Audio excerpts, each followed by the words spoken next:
नमस्ते सदा वत्सले मातृभूमि। आज हम लोग चर्चा करने जा रहे हैं पीएफआई की। पीएफआई पर बैन लगा, 5 साल का बैन लगा और शुरुआत में सिमी पर भी ऐसे ही लगा था। एक अस्थायी कुछ समय के लिए बैन लगता है, फिर उसके बाद उसके इन्वेस्टिगेशन होते हैं क्योंकि वो कानूनी पचड़े में ना फंस जाए कहीं कहानी, और ऐसा ना हो कि कानून कुछ कोर्ट वोट में कुछ चक्कर फंसे। इसलिए जब भी बैन लगता है तो शुरू में थोड़े समय के लिए लगता है, फिर परमानेंट बैन लग जाता है जैसे ही कानूनी जो फाइलें हैं वो पूरी हो जाएंगी।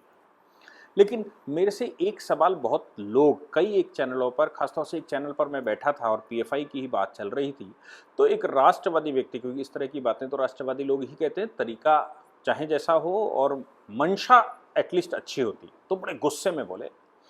कि पीएफआई पर आप बैन क्यों नहीं लगाते। असम की सरकार ऑलरेडी लिख चुकी है, असम सरकार बैन लगा चुकी है, कई राज्य बैन लगा चुके हैं, केरला की सरकार बोल रही है, उसने प्रूफ दिए हैं,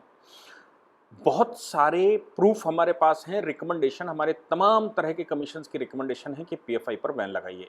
लेकिन भारत सरकार पीएफआई पर बैन लगाना ही नहीं चाहती, ऐसा लोगों का उन्होंने मुझे बड़े हड़का कर कहा। मैंने उस समय भी कहा था कि मोदी जी के काम करने का जो तरीका है वो थोड़ा दूसरा है। मोदी जी ऐसा नहीं है कि वो ऊपर से केवल पेड़ ख़त्म करेंगे, जिस समय उनको लगेगा कि ये बबूर का पेड़ है उस समय उस पेड़ की जड़ों पर मट्ठा डालकर जड़ सहित उखाड़ेंगे, और अगर वो जड़ सहित नहीं उखाड़ सकते तो जड़ ढूंढने में जितना टाइम लगेगा उतना टाइम तो लेंगे ही लेंगे। यानी कि जब मोदी जी काम करेंगे तो परफेक्टली, आज की केंद्र सरकार काम करेगी तो परफेक्ट काम करेगी नीचे तक जड़ें ढूंढकर। अब सवाल ये पैदा होता है कि खाली पीएफआई पर बैन लगाने से कुछ काम चलने वाला था क्या। मैंने उस समय भी कहा था कि पीएफआई के बहुत सारे छद्म नाम के संगठन हैं और बहुत सारे दूसरे संगठन देश में काम कर रहे हैं जिनसे पीएफआई ने संपर्क करके रखा है, और उनका सहयोग। अब दो ढांचे हो सकते हैं, एक ढांचा ये हो सकता है कि पीएफआई या कोई भी संगठन स्टैब्लिश हुआ और उसने अपने आनुषंगिक संगठन खड़े करने शुरू कर दिए, और हर विषय पर, जिस विषय पर वो काम कर रहे हैं उस विषय पर, या जो विषय उनको लगता है कि इन पर आतंक फैलाया जा सकता है और ऐसे भारत को दारुल इस्लाम बनाना है, ऐसे भारत पर कब्जा करना है, तो कब्जा करने के उद्देश्य से जो उनके मन में आता है वो उसको, उस ढांचे को पूरा का पूरा बनाते हैं और लोगों को इकट्ठा करते हैं। समय बहुत लगता है इस तरह के मॉडल में, क्यों? क्योंकि लोगों की आवश्यकता पड़ती है, लोग जुड़ते जाते हैं धीरे धीरे करके, लेकिन समय लगता है और धन की आवश्यकता भी होती है। दूसरा मॉडल ये भी है कि अपने ढांचे भी तैयार करेंगे और जो देश में आतंकी संगठनों के ढांचे चल रहे हैं, जो ऑलरेडी काम कर रहे हैं, उन ढांचों को भी अपने संपर्क में लेकर आएंगे और उनको संपर्क में लाकर उनके जो संसाधन हैं या उनके पास वो जहां तक पहुंचे उसको भी एक्सप्लोर करेंगे। ये दूसरा मॉडल है। पीएफआई के ये दोनों तरह के मॉडल हैं। यानी कि पीएफआई वो दुर्योधन है जिस दुर्योधन ने संसार के सारे दुष्टों को एक साथ लाकर खड़ा कर दिया और उन दुष्टों को की एक सेना बना ली, उनका सबका संपर्क हो गया, वो सब दुर्योधन की सेना में शामिल हो गए। दूसरी तरफ भगवान श्री कृष्ण है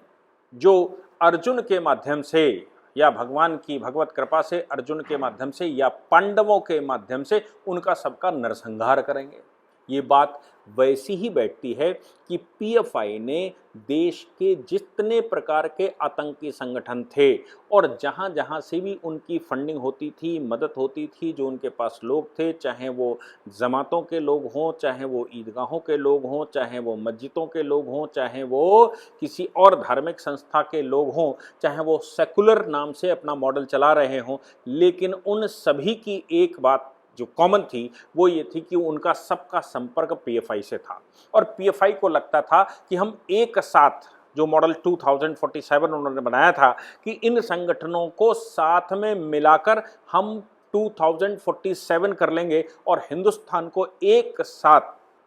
दारुल इस्लाम बना देंगे और उस पर कब्जा कर लेंगे, ऐसा उनको लगा था। लेकिन ये मोदी जी हैं पीएफआई के खिलाफ तमाम तरह के सबूत होने के बावजूद, तमाम तरह की राज्य सरकारों के रिकमेंडेशन होने के बावजूद उस पर बैन नहीं लगाया। उसको खुली छूट देकर रखी। उसने अपने विद्यालय बना लिए, उसने अपने कॉलेजेस बना लिए, उसने अपना जितना स्ट्रक्चर फैला सकता था उतना स्ट्रक्चर फैला लिया, और विदेशों से जितना संपर्क जिन जिन संगठनों को होता था, क्योंकि पीएफआई को तूल पकड़ाने के पीछे भी मुझे लगता है एक उद्देश्य रहा होगा कि पीएफआई के बारे में कभी किसी राज्य सरकार ने पकड़ लिया, किसी राज्य सरकार ने पकड़ लिया, लिस्टें पब्लिश हुई, तो विश्व के जो दूसरे संगठन हैं, विश्व की जो दूसरी चरमपंथी ताकतें हैं, उन ताकतों ने निश्चित रूप से पीएफआई से संपर्क किया और ये सोचा होगा कि अगर पीएफआई बढ़ रहा है तो क्यों ना इसको ही मदद की जाए। और बाकी संगठन जो भारत में बना रखे थे पाकिस्तान सहित, उन संगठनों से के माध्यम से जो पैसा आता है या जो मदद मिलती है उनको एक सुर में पीएफआई को दे दिया जाए। पीएफआई को सरकार बैन नहीं कर पा रही क्योंकि वो एविडेंस नहीं ढूंढ पा रही। ये निश्चित रूप से रहा होगा। सरकार ने क्या किया कि पीएफआई को छूट दी, छूट देकर उसकी पब्लिसाइज किया, पब्लिसाइज करके उसको जाने दिया, और फिर एक साथ उस पर इन्वेस्टिगेशन हुआ और दो एजेंसियां एक साथ लगी, एनआईए लगी और दूसरी ईडी लगी। और इसके अतिरिक्त राज्य सरकारों का एक, चूंकि एनआईए का राज्य सरकार के साथ कॉम्बिनेशन होता है, तो राज्य सरकारों के पास बहुत सारी फाइलें तैयार ही थी। सामान्य रूप से जैसे कानपुर के दंगे हुए थे और कानपुर के दंगों में पीएफआई का सीधा हाथ निकला था। हाथरस के दंगे हुए, हाथरस में ऊधम मचा, पीएफआई का सीधा हाथ निकला। अबू धाबी में इसका हेडक्वार्टर एक होटल में बनाया गया, वहां से सीधा कंट्रोल होता था, वहां से सब कुछ चल रहा था। इसके अतिरिक्त सीएए में पीएफआई ने ऑर्गेनाइज तरीके से काम किया, किसान आंदोलन में पीएफआई ने ऑर्गेनाइज तरह से काम किया। भारत में जो एजिटेशन किसी प्रकार के शाहीन बाग टाइप होते थे, उन सभी में पीएफआई ने अपना सीधा रोल प्ले किया। ये सारी फाइलें इकट्ठी होती चली गई। छोटे छोटे दंगे, मस्जिदों से पत्थर, मदरसों से पत्थर, और ये फाइलें कई राज्य सरकारों ने इकट्ठी करके जब एनआईए उसमें एंट्री मारी तो एनआईए ने वो सारी फाइलें इकट्ठी की। ईडी ने एंट्री मारी तो ईडी ने उनकी फंडिंग की जानकारी एफसीआरए सहित विश्व के किस कोने से होती, वो सब चूंकि ऑलरेडी था, स्कैटर्ड था, उनको इकट्ठा किया। और इकट्ठा करने के बाद उस पर महीनों के हिसाब से काम हुआ। और काम होने के बाद सबसे पहला है कि संगठन को अगर आप बैन करेंगे तो बैन करते ही समस्याएं शुरू हो जाएंगी। पीएफआई के कुछ अधिकारियों की गिरफ्तारी हुई। जैसे ही कुछ अधिकारियों की गिरफ्तारी हुई, वैसे ही पूरे देश भर से पीएफआई के कार्यकर्ता रोड पर आ गए। और जब रोड पर आ गए तो वो चिन्हित हो गए तो अब बड़ा आसान सरकार के लिए हो गया या एजेंसी के लिए हो गया कि उनकी गिरफ्तारी आसानी से की जा सकती। अब पीएफआई की बात यह है कि केवल उतने में नहीं, पीएफआई का बड़ा स्ट्रक्चर है, और वो बड़ा स्ट्रक्चर कैसे उसको नेक्सस को तोड़ा जाए, और कितने संगठन हैं। मैं कुछ संगठनों के नाम आपको बताता हूं जिनको पीएफआई को केवल बैन नहीं किया है सरकार ने। पीएफआई को बैन करते तो केवल पीएफआई जो हेडक्वार्टर है, जो संचालित करता, उसको बैन होता। सरकार ने जो बैन किया उसमें पीएफआई है, रिहैब इंडिया फाउंडेशन है, कैंपस फ्रंट ऑफ इंडिया है, इंडिया इमाम काउंसिल है, national confederation of human rights organisation है, इसमें नेशनल वीमेंस फ्रंट है, जूनियर फ्रंट है, एम्पावर्ड इंडिया फाउंडेशन है, और रिहेन फाउंडेशन केरल अलग है। इस सहित लगभग 50 से ऊपर संगठन एक साथ, आप सोचिए 50 से ऊपर संगठनों पर एक साथ सरकार ने 27 सितंबर 2022 को अधिसूचना जारी करके, बुधवार दिन 27 सितंबर को ये अधिसूचना हुई है, 28 सितंबर को इसको पब्लिश किया गया है, बुधवार को, यानी कि आज के दिन, और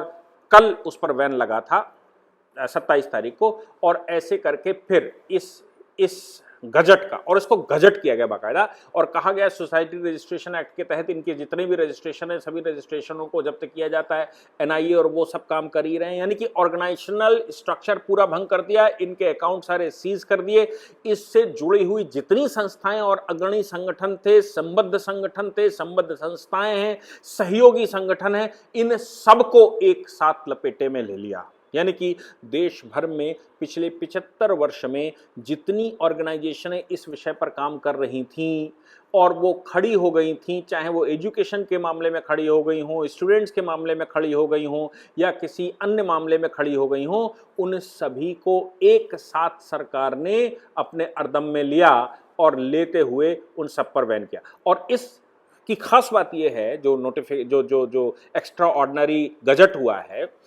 इसकी खास बात यह है कि उन्होंने लिखा है, जबकि पीएफआई का समाज के विभिन्न वर्गों, युवाओं, छात्रों, फलाना ढिमाका, महिलाओं के बीच में ये काम है और इस माध्यम से हो रहा है, इसकी फंडिंग जुटाने के लिए इनका काम किया गया है, इसमें अग्रणी भूमिका में ये है, इसमें पॉलिटिक्स में ये हैं, इसमें फंडिंग करने वाले ये हैं, फंडिंग लेने वाले ये, कमजोर तबका जो भारत का है उसके बीच में फंडिंग देकर उनको अपने साथ कट्टरपंथ में मिलाने वाले ये लोग हैं और ये संगठन इसमें ऑलरेडी आ चुके हैं। ऐसे जितने देश भर का नीचे से इस्लामिक स्टेट ऑफ इंडिया का, इराक एंड सीरिया का संगठन इन्होंने बताया, इनके साथ संपर्क हैं, आईएसआईएस के साथ संपर्क हैं, अलकायदा के साथ ये संपर्क हैं, पाकिस्तान के साथ ये संपर्क हैं और कहां कहां इनके हेडक्वार्टर देश की असुरक्षा के लिए कब कब कैसे कैसे ये लोग भारत के लिए खतरा बने, वो सब कुछ एक साथ कवर किया है। आप सोच लीजिए कि पिछले 75 वर्ष में आज़ादी के बाद, मैंने आपको पहले भी एक बार बताया है कि एक खास बात यह थी कि जिन्ना ने माउंटबेटन को कहा कि आपने मुसलमानों से हिंदुस्तान लिया था, हिंदुस्तान मुसलमानों को वापस दो। माउंटबेटन ने असमर्थता जाहिर की तो उसने एक प्रस्ताव रखा और उसने कहा कि हमें भूमि का एक टुकड़ा दे दो जहां पर हम बैठकर फतेह कर लेंगे हिंदुस्तान को। अब उसकी पॉलिसी में यह बात बिल्कुल साफ आ गई थी कि हम हिंदुस्तान को फतेह करेंगे कैसे, तो एक स्टेट उसको दे दीजिए, एक पूरा देश उसको बना दीजिए, छोटा सा देश उसने कहा मुझे बना दीजिए। हालांकि भारत, उसको इतना बड़ा देश बनाया गया, 10,38,000 किलोमीटर का पॉपुलेशन, 13% पॉपुलेशन को 10,38,000 किलोमीटर देना, ये अपने आप में, जिसको सिर्फ 5 लाख स्क्वायर किलोमीटर का हिस्सेदारी, अगर हिस्से के हिसाब से देखेंगे तो जिसको 5 लाख स्क्वायर किलोमीटर मिलना चाहिए उसको 10,38,000 स्क्वायर किलोमीटर दिया, जिसके 2 देश बाद में बने,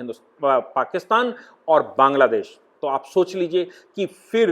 वो वहां बैठा और उसने कोशिश की कि किसी तरह से हिंदुस्तान के अंदर जो मुस्लिम शासकों की रियासतें हैं वो पाकिस्तान में विलय हो जाएं, तो हिंदुस्तान के अंदर 400 पाकिस्तान बन जाएं। पटेल की खूबसूरती से और डॉक्टर अंबेडकर के मस्तिष्क से कॉन्स्टिट्यूशनल इंटीग्रेशन उन सब का हो गया और उस कॉन्स्टिट्यूशनल इंटीग्रेशन में वो कोई भी रियासतें उनके पास नहीं जा पाई। जैसे हैदराबाद लगातार चाहता था कि हम पाकिस्तान चले जाएं, भोपाल चाहता था कि हम पाकिस्तान चले जाएं, ऐसे बहुत सारे जो स्टेट्स हैं वो चाहते थे कि हम पाकिस्तान चले जाएं, लेकिन माउंटबेटन की पॉलिसी जो कि गृह विभाग ने तय की थी, यानी कि सरदार पटेल ने तय की थी, उसमें ये व्यवस्था नहीं रखी गई और ये कहा गया कि वो ही उधर अधिमिलन कर सकते हैं जिनकी बाउंड्री लगती है। वो बाउंड्री चूंकि इन हिस्सों की लगती नहीं थी, उसका नुकसान भी हमको ये हुआ कि बलूचिस्तान भारत के साथ अधिमिलन करना चाहता था लेकिन वो कर नहीं पाया क्योंकि हमने पॉलिसी ऐसी बनाई कि बाउंड्री अगर नहीं लगती तो हम नहीं लेंगे। इसका हमें नुकसान हुआ, लेकिन भारत के अंदर 300-400 पाकिस्तान बनने से हमने रोक लिया। दूसरा, जिन्ना चाहता था कि ईस्ट पाकिस्तान और वेस्ट पाकिस्तान के बीच में एक बड़ा कॉरिडोर, ग्रीन कॉरिडोर उसको मिल जाए जिससे कि वो सेनाओं को यहां से वहां ले जा सके, वो भी फिलॉसफी फेल हो गई। वो चाहता था कि भाई एयर हमको अनुमति मिल जाए ताकि हम अपनी सेनाएं वहां ले जा सकें, वो भी भारत ने फेल कर दिया। और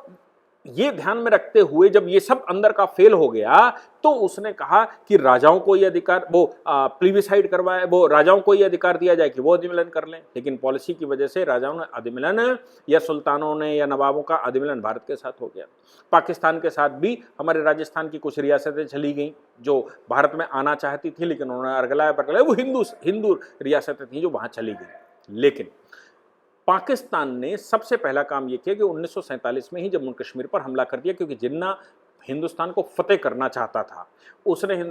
जम्मू कश्मीर पर हमला करके आधा जम्मू कश्मीर कब्जे में कर लिया। महाराजा हरि सिंह को नेहरू वहां से निकाल लाए, जबकि महाराजा हरि सिंह ये लगातार कहते रहे कि हमको सेनाओं की कमान दे दो, मेरा राज्य है, हम लंबे समय से यहाँ शासन कर रहे हैं, हम इनसे खाली करवा लेंगे। तब नेहरू उनको पत्रों के माध्यम से जवाब देते रहे कि नहीं, तुम नहीं कर सकते क्योंकि तुम अधिमिलन कर चुके हो, बात खत्म हो गई।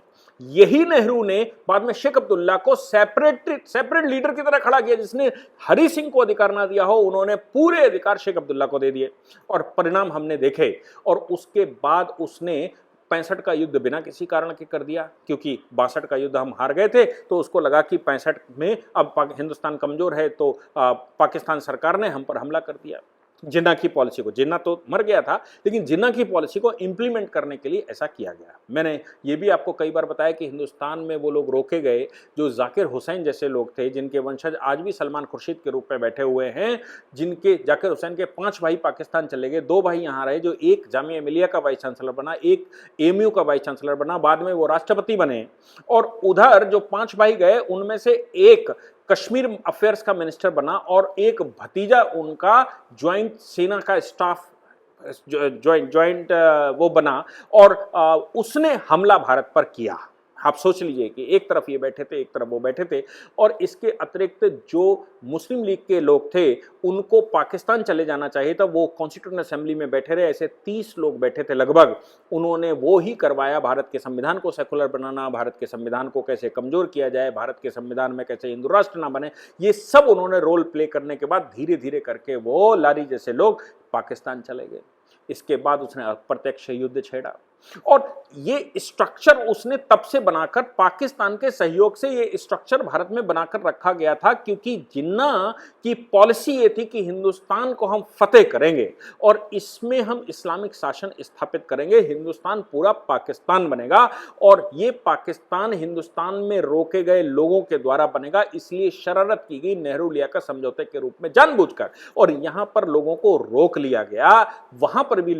रोके गए, लेकिन उनको मालूम था कि जो यहां पर रोके हैं उनको हम मार पीट कर बराबर कर लेंगे, लेकिन हिंदुस्तान में पौध बढ़ने दीजिए, और वही पॉपुलर फ्रंट ऑफ इंडिया के रूप में भारत में निकल कर आया। लेकिन उसने बहुत सारे संगठनों को पैसा देना शुरू किया था, बहुत सारे संगठनों को उसने इंतजाम देने शुरू किए थे, हथियार देने शुरू करे थे,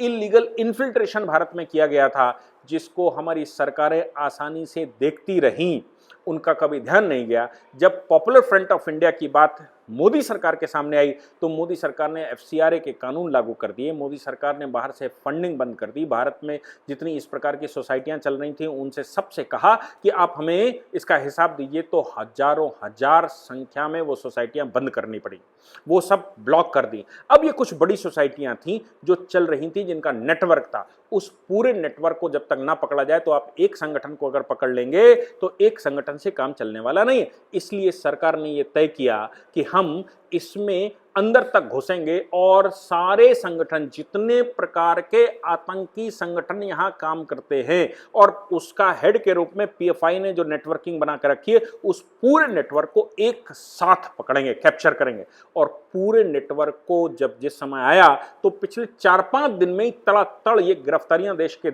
अलग अलग कोनों से शुरू हुई, और ऐसे सैकड़ों लोगों की गिरफ्तारियां हो गई, लोग बाहर निकल कर आए, और फिर उसके साथ एक साथ इस तरह के जो दर्जनों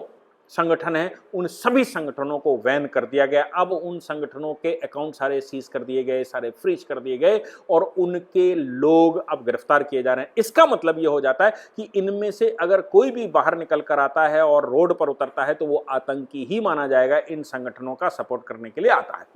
तो इसलिए इन संगठनों के नाम से रोड पर उतरने वाले एक एक व्यक्ति को आतंकी घोषित किया जाएगा, और उनको जेल के अलावा कोई और दूसरा रास्ता नहीं है। इसलिए मैं कहता हूं कि मोदी सरकार काम करती है, थोड़ा ढील से पतंग लड़ाते हैं, पहले ढील देते हैं और आकर्षित करते हैं, और फिर एक साथ पतंगों को काटने का सिलसिला शुरू होता है और खेल खत्म। मुझे लगा कि देश में जो होना चाहिए था वो हुआ, और मोदी सरकार अपने काम को करने में सफल हुई। कितना आगे हम उनका सहयोग कर पाते हैं, हमारे देश के लोग कर पाते हैं, इस तरह के आतंकियों को अब आइडेंटिफाई दोबारा ना उगने पाएं, और जो अभी हैं उनकी गिरफ्तारियां हो जाएं, और उनका नेक्सस पूरा नेस्तनाबूद हो, इसके लिए कितना हमारे देश में लोग सहयोग कर सकते हैं, ये देश के लोगों के ऊपर है। जय हिंद, जय भारत, वंदे मातरम।